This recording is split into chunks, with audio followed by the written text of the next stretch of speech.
Pak, ini kan udah selesai. Nanti berarti dibawa pulang, Pak ya? Iya. Boleh Kak, kita nanti lihat proses selanjutnya. Langsung ke sana aja. Langsung ke sana.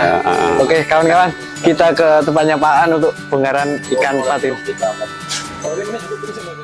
Oke, teman-teman, sahabat pengusaha, ini proses pembongkaran ikan patinnya. Dipindah di kolam tandon ini tujuannya satu, kotoran-kotoran yang di dalam perut itu bisa keluar. Makanya kenapa konsumen kita itu tetap berlangganan di kita, nggak bau tanah. Alasannya Nggak itu bau tadi, nggak bau tanah, Iya. karena baratnya udah dicuci dua kali. Sama di tandon, tandon mobil sama tandon kolam.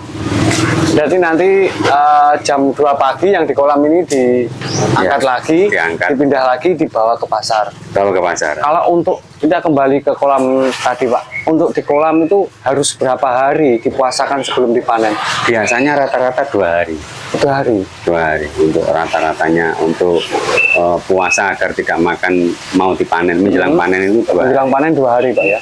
Nanti kalau proses untuk size itu di pasar. Oh, di pasar. Berarti menyesuaikan kebutuhannya nanti di pasar. Menyesuaikan sesuai yang permintaan, untuk pelanggan kita. Pak An ini yang diperjualbelikan khusus ikan patin atau ada yang lain Pak? Khusus ikan patin dari TPI Sidoarjo. Kita pulang itu bawa ikan nila, ikan bandeng, udang. Kita melayani pesanan itu Pak. Dari Sidoarjo itu kita melayani pesanan ikan-ikan seperti itu. Pelanggan kita ada yang di Mojokerto dan wilayah Jombang ini. Berarti pesanannya bawa ikan patin, ya. Pulangnya bawa ikan laut. Ikan laut, ya ikan tambak. Ya nanti seperti udang. Ecer lagi ke wilayah pulang. Wilayah arah pulang. Dari Mojokerto, Mojagung, sampai Jombang lagi.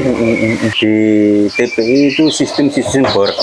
Kita tempatkan di borek. Semisal ada yang beli, yang ngasih bayaran itu borek. Jadi borek itu ambil keuntungan 4% dari penjualan. Oh berarti langsung diborong Pak ya? Iya, tapi tetap sistem timbang. Nanti masih diecer lagi di sana? Ya diecer, tapi yang di tempat situ? Di tempat situ yang punya tempat borek itu. Untuk hari bulan-bulan seperti ini, kita habisnya 1 ton. Tapi kalau ada bulan-bulan yang ramai, semisal bulan puasa, itu kita bisa 1 ton sampai 2 ton dalam 1 hari. Paling rendahnya di 1 ton? Atau paling rendahnya untuk bulan ini 1 ton. Nanti kalau buffer stok kita semakin banyak, ya kita cari pasar lagi. Oh, selain biasanya yang ya. Sebenarnya berarti kebutuhan untuk ikan patin itu cukup besar wilayah Jatim Pak ya? Besar Pak.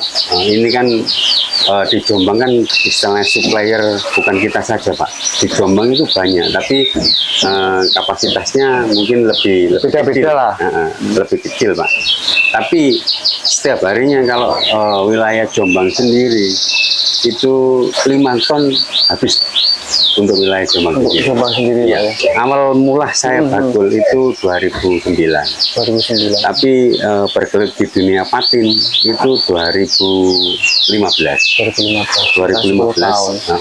Dari habis 1 kintal, 2 kintal per harinya, sampai sekarang itu bisa habis sampai 2 ton per hari. Dari situ 1 kintal, 2 kintal itu kita sudah menguasai di lapangan Pak. Terutama kenal petani yang besar, apalagi yang di Telungagung ataupun di Nganjuk, itu akan menjadi besarnya di pasar itu. Kendala besarnya untuk penjualan ikan patin itu dikala stok patin itu banyak, pembelian itu akan menurun dan harga itu bisa turun juga. Selama 10 tahun itu nggak sampai ketemu pasar mampet, sampai nggak jalan. Tidak, yang sering itu kurang. Yang sering itu kurang ya. Dari awal itu di pasar Sidoarjo memang kita kepinginnya tampil beda. Oh gitu. Makanya serapan kita seperti itu. Kenapa sih dulu pertama kali saya jualan di Sidoarjo, kenapa sih ikanku itu lebih sehat, jualnya lebih banyak lah. Akhirnya yang biasanya pakai es itu tergeser dengan cara kita, Pak. Cara jualan Bapak. Jualan untuk yang biasanya pakai es itu. Berarti antara fresh dan sudah di es itu pasti beda Pak ya. Kalau kita kan memang fresh Memang dari fresh. Nah, itu kematiannya Pak. Kematian itu nanti untuk pasar-pasar lokal yang lah. sebisa mungkin dicerap secepatnya gitu Iya. kan. Nah, itu kan nanti kalau mati kan bisa di es loh, Pak. Kan itu kan masih segar yang mati itu. Iya. Masih lemas Pak ya.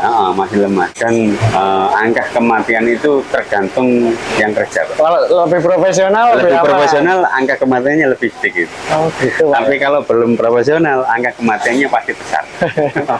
Patin itu Pak ya, kalau cara kerjanya itu salah, banyak yang mati Pak. Untuk menanggulangi itu biasanya gimana Pak? Kita jual di pasar-pasar lokal.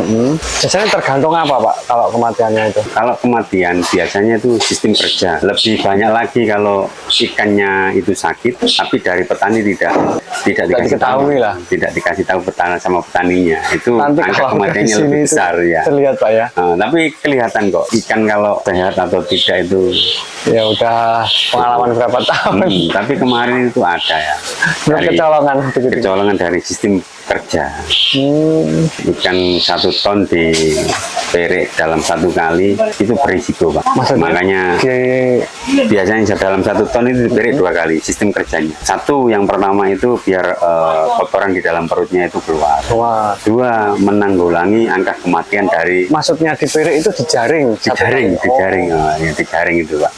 Oh malah gitu Pak ya? Iya, nggak boleh. Cuma sekali, nggak sekali. Tidak boleh untuk 1 ton itu diperek 1 kali, tidak boleh. Berarti kalau ikan 1 ton 2 kali. Kalau 2 kali. lebih dari 1 ton bisa 3 kali atau 4 kali. Iya bisa. Kan sebelum kita kerja itu kan mesti tanya, Pak ikannya dalam 1 kolam itu berapa ton?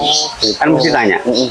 Nah makanya dikira-kira kalau dalam 1 angkatan atau 1 pirian itu biasanya 3 kintal atau 4 kintal, lalu keduanya dipirek bisa 7 kintal tidak masalah. Tapi bisa Pak ya, udah dijaring nanti dijaring lagi itu Bisa. Itu menanggulangi angka kematian. Oh malah Terus, gitu. terus supaya apa? Perutnya juga bisa longgar. Nanti kalau perutnya itu kenyang, biasanya itu angka kematiannya lebih besar.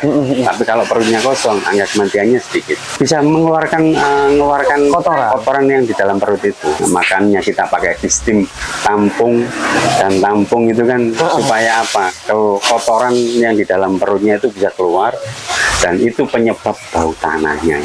Jadi Pak Aan ini jualnya yang grade A lah, Iya, kita katakan iya. gitu. Nah, semisal 1 hari tidak dipuasakan, kalau kita ambil tingkat susutnya itu bisa 15% Pak dalam 1 ton. 1 tingkat penyusutan, 2 resiko kematian Pak. Iya, risiko Berarti kematian. kan rata-rata petani kan bilangnya gini, wah vaksinnya banyak dan lain-lain kok gini, kok timbangannya seperti ini. Itu mungkin Bapak bisa menjelaskan secara detailnya penyusutan dari proses ke proses. Iya. Itu bisa. Tapi petani itu sekarang itu sudah bisa mengerti apa keluhannya bakul. Petani sudah paham betul petani.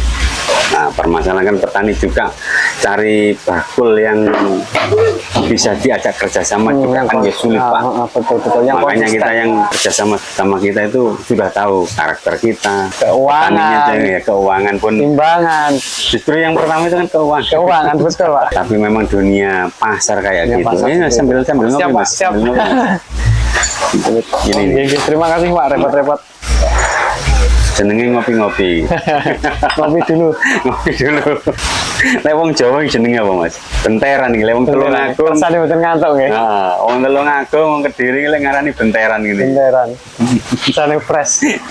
Untuk sahabat-sahabat, teman-teman pengusaha khususnya di perikanan ikan patin, prosesnya seperti ini ternyata. Ini salut saya tuh ke pekerjanya nih loh Pak.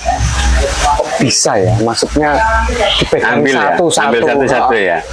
Karena apa ya Pak? Sudah kebiasaan tiap hari Pak. Kayaknya apa ya? Tangannya itu ada timbangannya. Ukuran Ini juga berapa, ya? ukur berapa itu tahu lah. Pekerja-pekerja itu tahu. Kalau boleh tahu Pak, tapi mohon maaf ini sebetulnya pernah nggak sampai yang kerja itu ada kecelakaan karena siret ikan atau gimana? itu semua pasti mengalami, Pak. Pernah juga Pak ya. Pasti mengalami, ada yang kejatuhan atau yang megang nggak pas, megangnya kena tajamnya patil, itu pasti Pak, pasti kena semua. Tapi dengan pengalaman-pengalaman yang setiap hari dijalani, jadi bisalah menghindari terjadinya musibah itu ya, memperkecil terjadinya musibah itu ya. Perdagangan itu kan pasti ada persaingan, tapi persaingan itu buat motivasi kita lah. Ini untuk terakhir ini Pak, kunci sukses Bapak sebagai penjual atau pengepul ikan itu apa Pak? Jujur, itu kunci sukses Itu kita. kunci kesuksesan. Dan jangan hianati kepercayaan. Itu cukup itu Pak. Cukup itu. Itu tapi sulit mungkin untuk beberapa orang diterapkan lah ya. Oh iya, itu memang sangat sulit, mudah untuk diucapkan, tapi sulit dijalankan. Nah, Terima kasih Pak atas waktunya. Bapak telah bersedia kita wawancari di Sapa Pengusaha Indonesia.